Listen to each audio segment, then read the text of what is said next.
Question number 4.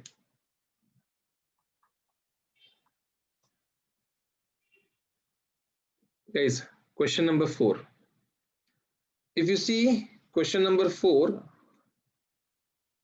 what we can understand, what we can understand is यहाँ पे कुछ data एकदम स्ट्रेट फॉरवर्ड थ्रो कर दिया है उन्होंने, समझ रहे, ज्यादा घुमा फिरा के तामझाम रखा नहीं है, डेटा स्ट्रेट फॉरवर्ड थ्रो किया। स्ट्रेट फॉरवर्ड क्या थ्रो किया डेटा, देखिए जरा यहाँ पे यू कैन सी क्वेश्चन में बोला है कि there is a horizontal wire, एक वायर है which is horizontal, it's 20 metre long, extending from east to west, is falling with a velocity of 10 metre पर सेकेंड। ठीक है, तो वायर का लेंथ दिया हुआ है हमारे पास, length of the wire is 20 meter. Then velocity के बारे में जानकारी दिया है, that velocity is 10 meter per second, and और क्या दिया है, normal to earth magnetic field of 0.5 into 10⁻⁴ tesla, तो बी का वैल्यू दिया है 0.5 into 10⁻⁴ टेस्ला, और ईएमएफ इंड्यूस पूछा है। अभी ईस्ट टू वेस्ट मतलब ट्रांसलेशन मोशन हो रहा है क्या नहीं भैया? अभी जब ईस्ट से लेके वेस्ट ट्रांसलेशन मोशन हो रहा है, when the motion happening is translational, what can we understand? We can understand that ये particular चीज E equals to BLV से निपट जाएगा। Getting it? कभी भी क्वेश्चन में तुमको सिर्फ B, L और V दिखाई देगा तो ज्यादा सोचने का नहीं, सीधा टूट पड़ने का, समझा? सीधा टूट पड़ने का, सबसे कम तकलीफ होएगा तुमको, समझे? चलो, तो ये एक पार्ट था अपना जो हमारा कवर हो चुका है। ओके, चलिए अभी बढ़ते हैं आगे की तरफ। Let's go to the next question. We will just crack the question. जो बेसिक सॉल्विंग पार्ट है वो आप कर लीजिए ना, आपके हिसाब से आप कर लीजिए आराम से, क्या बोलते हैं? कर लोगे ना, इतना कुछ खास तो नहीं है कैलकुलेशन। चलिए 5वें प्रश्न की तरफ बढ़ते हैं।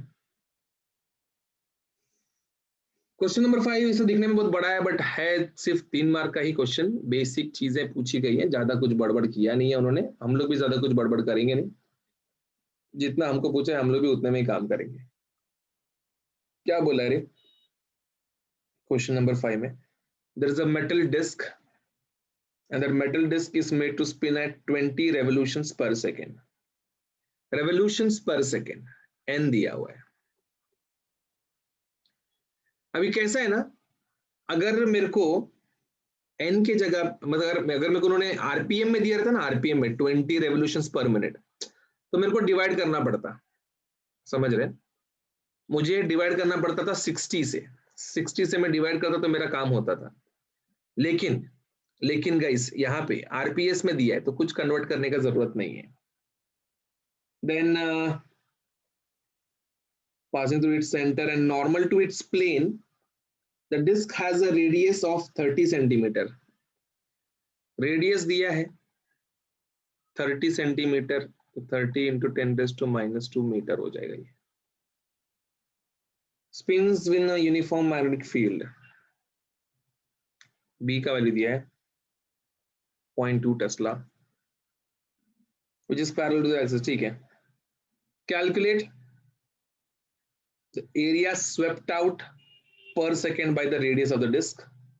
ठीक है, एरिया स्वेप्ट आउट मतलब क्या? अपने को एरिया स्वेप्ट निकालना है सबसे पहले। अब देखो गोल गोल घूम रहा है, गेटिंग इट? गोल गोल घूम रहा है, क्लियरली दिख रहा है कि गोल गोल घूम रहा है। तो जब कोई ऑब्जेक्ट गोल गोल घूमता है क्या मिलता है? उसका सर्कुलर मोशन मिलता है अपने को। तो सर्कुलर मोशन का एरिया क्या होता है? तो सर्कुलर मोशन का एरिया होता है πr²। लेकिन सिर्फ एक बार घूम रहा है क्या? नहीं, 20 बार घूम रहा है, एंड 1 सेकेंड में 20 बार घूम रहा है, तो मेरे को यहाँ पे मल्टीप्लाई बाय 20 करना पड़ेगा, समझा? तो ये एरिया का मीटर स्क्वायर और इसका आरपीएस का पर सेकेंड, मीटर स्क्वायर पर सेकेंड में तुमको एरिया स्वेप्ट मिल जाएगा। जो भी आंसर आएगा you would be getting it in meter square per second, that is area swept per second। ठीक है, तो ये अपना काम हो गया यहाँ पे। दूसरा, the flux cut per second by the radius of disk, flux cut per second, that is d phi by dt पूछा है, flux cut per second। तो d phi by dt, तो d phi क्या होता है? d phi is basically b into a, है क्या नहीं, upon dt is like per second means it is also going to be 1 second only, है क्या नहीं, पर सेकेंड मतलब ये भी 1 सेकेंड लिया जाएगा। अभी b का वैल्यू कितना है रे? b का वैल्यू आपने को मालूम है 0.2 है, इनटू जो एरिया का वैल्यू इधर मिलेगा वो वैल्यू इधर पुट कर देना, समझा? काम हो जाएगा ना, आ जाएगा आपका answer d phi by d t का। और लास्ट में पूछा ईएमएफ, तो भाई साहब इसमें तो कोई दो बात ही नहीं है, EMF would be nothing but simply d phi by d t, निकाल लो आंसर उसका, मतलब जो d phi by d t आएगा वही वैल्यू लिख देना यहाँ पे, फुकट का मार्क्स है, करेंगे फुकट का अंडरस्टैंडिंग का मार्क्स है, दिमाग को एकदम कम त्रास में रखने का, बिना मतलब के कुछ परेशानी झेलने का जरूरत है ही नहीं इसमें। Clear? Take screenshot of it. अभी आपको मैं बताता हूं कि ये करना कैसे है। चलो कहाँ गया ये, क्वेश्चन नंबर 6। क्वेश्चन नंबर 6 में ये क्लियरली बोला है कि there is a pair of adjacent coils, मतलब दो कॉइल्स है तो उनका म्यूचुअल इंडक्टेंस 1.5 हेनरी होएगा। ठीक है, कर दिया। If the current in one coil changes from 0 to 10, current change हो रहा है मतलब डी आई दिया है, डी आई कितना है 10 minus 0 which is 10 एम्पियर, ठीक है नहीं, फाइनल करंट माइनस इनिशियल, ये होने को टाइम कितना लगा, dt टाइम लगा which is 0.2 second. What is the change of flux? For your information यहाँ पे सिर्फ change of flux that is d5 पूछा है, तो what are the formulas which we can use? अभी देखो वी नो d5 अपने को मिलता है e से, तो e is d5 by dt, ठीक है, but we also know that e is also equals to m di by dt। दोनों भाई सबको ले लो साथ में, इक्वेट कर देंगे दोनों को, तो क्या होएगा d5 by dt is equals to m di by dt, dt cut, therefore d5 is equals to m di।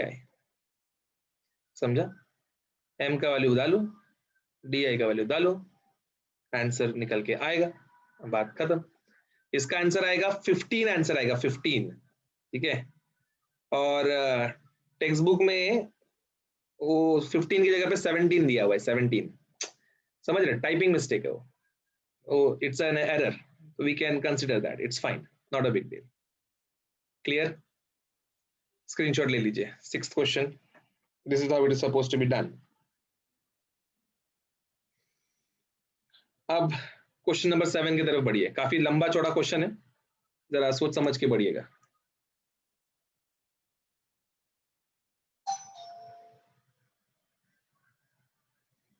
Question number 7 पढ़ के गिवन निकालो।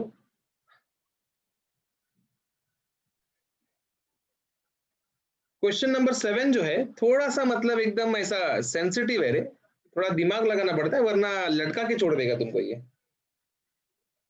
There is a long solenoid consisting of 1.5 into 10 raised to 3 turns per meter, मतलब ये small n दिया है which is 1.5 into 10 to the power 3 turns per meter, तो ये हो जाएगा 1500 टर्न्स पर मीटर, ठीक है, ये हमको समझ में आया इधर, ठीक है, इतना दिमाग में लेके बैठ गए हम लोग भी। Then what after that, second part is area given है, ठीक है, एरिया दिया हुआ है 25 सेंटीमीटर स्क्वायर, तो हो जाएगा 25 इंटू 10⁻⁻⁴ मीटर स्क्वायर।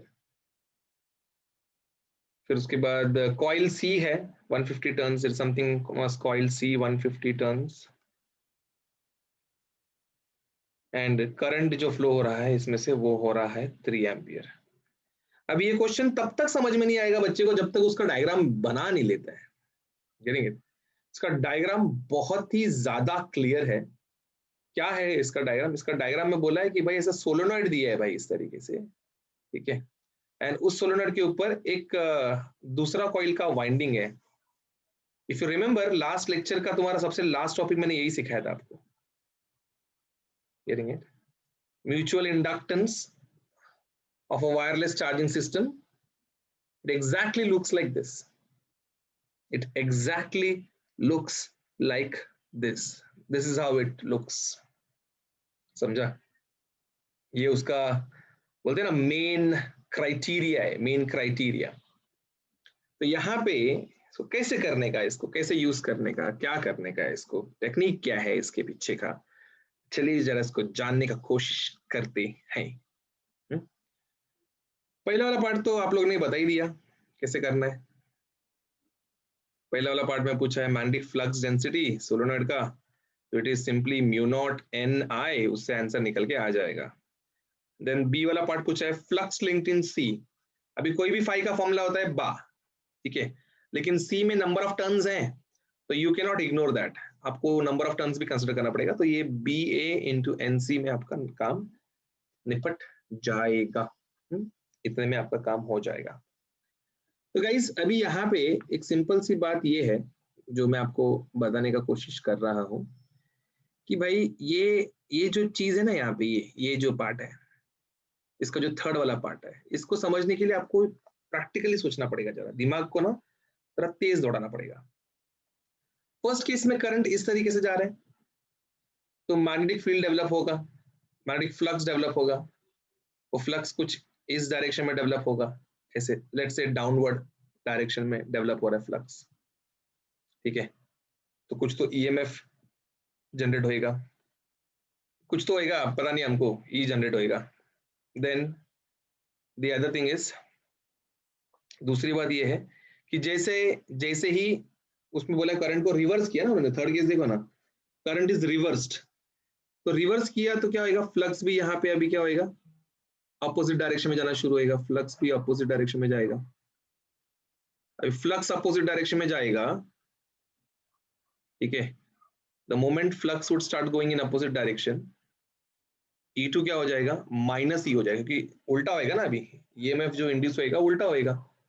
तो E1 अगर मेरा E है तो E2 मेरा माइनस E हो जाएगा। Getting it?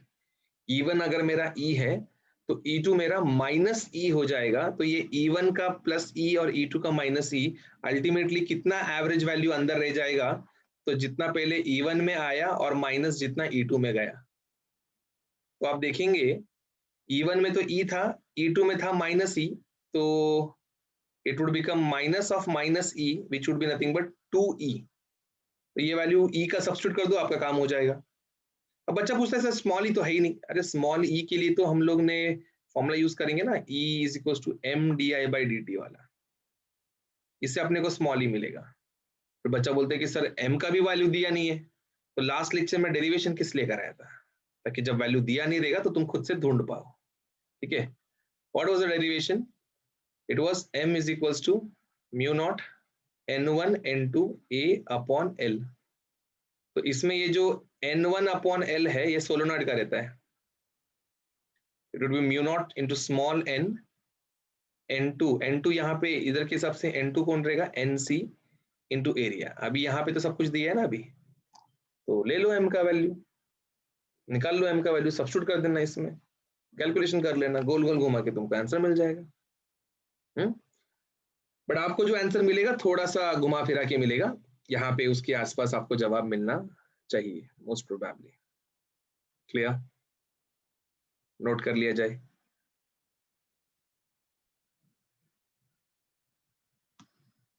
हाँ जी,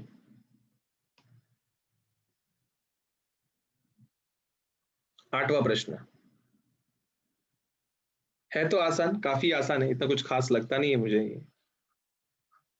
क्या बोला है क्वेश्चन नंबर 8 में?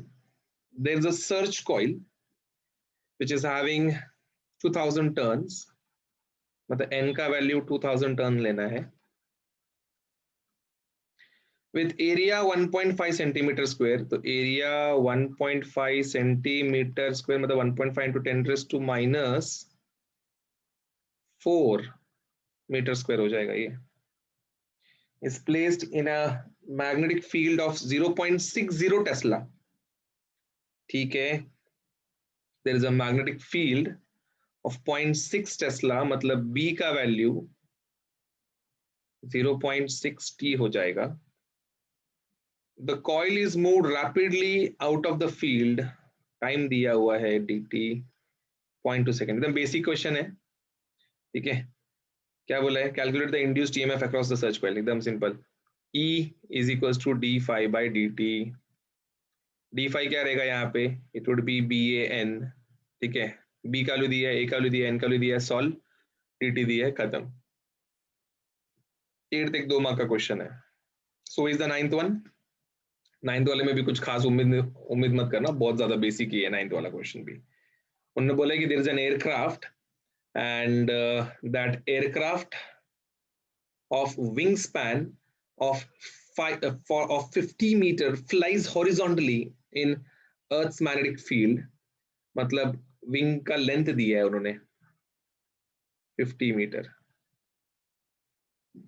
और बोला है कि it flies horizontally in earth's magnetic field, मतलब बी 6 इंटू 10⁻⁵ टेस्ला दिया है। एट अ स्पीड मतलब v 400 मीटर पर सेकेंड दिया है और बोला है calculate the EMF generated between the tips of the wings of the aircraft. E पूछा है तो ये तो स्ट्रेट फॉरवर्ड बीएलवी है आंसर, ठीक है। ज्यादा कुछ गोल गोल घुमा के बात नहीं किया, टू द पॉइंट, खत्म। स्क्रीनशॉट ले लीजिए इसका भी, 8th और 9th वाला। 2 मार्क के क्वेश्चन है, ज्यादा कुछ खास उम्मीद मत करना, just keep it to the basics. ज्यादा हाईफाई ना तो पूछेंगे ना तो आएगा, तो मेंटेन करिएगा डिग्निटी, ओके। चलो, तो ये पार्ट हो चुका है अपना, यहाँ पे 8th हो गया, 9th हो गया। अभी एक 10th वाला क्वेश्चन भी देख लेते हैं कि क्वेश्चन नंबर 10 कैसे करना है। क्वेश्चन नंबर 10 में क्या बोला है? There is a stiff semicircular wire. Semicircular wire है, ठीक है। तो सेमी सर्कल का एरिया क्या रहता है? पाई आर स्क्वायर बाई 2 रहता है, ठीक है। In a uniform magnetic field B, if the frequency of the rotation is f, calculate the amplitude of alternating EMF induced in the wire। Question समझता ही नहीं है बच्चे को क्वेश्चन समझता ही नहीं है। एम्पलीट्यूड ऑफ ईएमएफ, अभी ईएमएफ का अभी बताओ, एक कॉइल जो एक पर्टिकुलर मैग्नेटिक फील्ड में गोल गोल घूम रहा है, ठीक है। एक कॉइल जो एक पर्टिकुलर मैग्नेटिक फील्ड में गोल गोल घूम रहा है, क्या उसके पीछे का मतलब क्या, मतलब how it functions, what is the working ideology of it, क्या दिमाग लगाना है उसके पीछे। तो भाई कॉइल घूम रहा है मतलब it is alter, it's like generator, getting it, it's like generator. तो जनरेटर जब गोल गोल घूमता है तो क्या फ्लक्स उसके अंदर लिंक होता है, what is the amount of flux that gets linked into it. तो उसका हमने इक्वेशन डिराइव किया था, E is equal to E naught sine omega t. अब इसमें एम्पलीट्यूड क्या है, इसके लिए आप ऑसिलेशन का सहारा ले सकते हैं। ऑसिलेशन चैप्टर में हमने सीखा था x is equal to A sine omega t होता है, समझा। तो अगर वो कॉन्सेप्ट के हिसाब से देखें तो यहाँ पे ई नॉट हमारा एम्पलीट्यूड बिटता है, साइन के बाजू में जो है उसको एम्पलीट्यूड बोलना है, तो यहाँ पे ई नॉट हमारा एम्पलीट्यूड बिटता है, नो डाउट। अब अब अब सवाल ये है कि ई नॉट का क्या वैल्यू है। यू रिमेंबर ई नॉट का value, it was ban omega, हमने डिराइव किया था, ठीक है। अभी आप ऑप्शन में देखेंगे तो एरिया आपको दिखेगा नहीं, ना तो आपको ओमेगा दिखेगा ना एन दिखेगा, तो एन का वैल्यू 1 ले लीजिए, दिया नहीं है, मेंशन नहीं किया है। तो E naught is equal to B, area का जगह पे क्या लिख देंगे हम लोग, पाई आर स्क्वायर बाई 2 लिख देंगे। और ओमेगा के जगह पे लिख देंगे 2πf।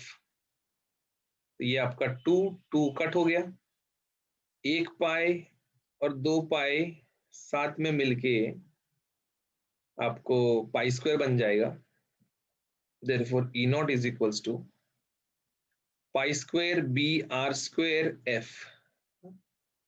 ऐसे आपको एक फॉर्मूला चलता फिरता मिल जाएगा जो आपके आंसर में दिया हुआ है। तो जैसा दिया रहेगा एग्जाम में ऑप्शन, उसके हिसाब से तुम डिराइव कर रहे हैं। समझा? तुमको जैसा दिया रहेगा उसके हिसाब से हरकत करना है, तुम तुम्हारे मर्जी नहीं चला सकता ना इधर पे। Getting it? जैसा दिया है उसके हिसाब से तुमको चलना पड़ेगा। क्लियर है ये बात? गया दिमाग में सबके? याद रख पाएंगे इसको अभी? हाँ, चलो तो हो गया 10th क्वेश्चन।